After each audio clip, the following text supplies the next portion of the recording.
To get a better grasp of the scale of the world's worst humanitarian hotspots, I'm joined from Nairobi, Kenya by Gabriella Waaijman. Gabriella, thank you for joining us. Now, you're the Regional Director for the Horn of Africa and Yemen for the Norwegian Refugee Council. Tell us about some of the hardest hit areas today, and what kind of humanitarian crises are these areas facing? You know, it's really difficult these days to say what is the worst crisis. There's many crises that are fighting with each other for the worst crisis in the world, the worst displacement crisis in the world, the worst refugee crisis in the world. Just today we got a new figure that in the first half of this year alone, 9 million more people have been displaced by conflict and by food insecurity. And these people come from places like Syria, of course, Yemen, Somalia, South Sudan, and even now the Democratic Republic of Congo and Central African Republic are roaring their heads, and a lot of people are getting displaced in these areas.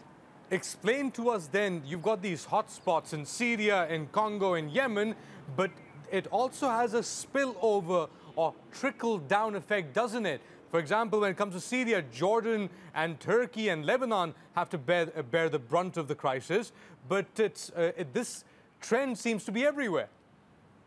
This is very much true.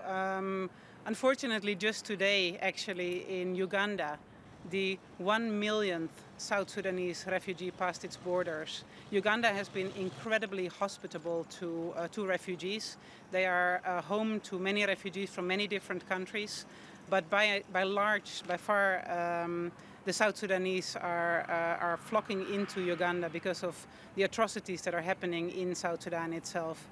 NRC, for example, is working both in South Sudan as well as in Uganda. So we very often get firsthand the stories of people that come across and the atrocities that they have witnessed or that they have experienced themselves. So it's hard to work there. Even for our own staff, South Sudan is now for the third year in a row the most dangerous place for humanitarians to work. This year alone, 15 humanitarians lost their lives in South Sudan. And it is a really sad day for the world when we have to remind people that we are not a target. Gabriella, you've highlighted the conflict zones, the hotspots, the humanitarian hotspots, so to speak. Tell us about the response. How has the global response to these burgeoning, increasing crises been? Yeah, you know, it's of course never enough. So we always need more money, but I don't really want to emphasize more money, although in some places like in South Sudan, like in Congo and Central African Republic, more money is most definitely needed. But I also do understand that many countries are giving unprecedented numbers of assistance. A good example maybe to give you is from Somalia. In Somalia, there was a threat of famine earlier on in the year because of drought. It comes at a very bad time because the country is actually just, starting to get back on its feet. But a really bad drought hit the country.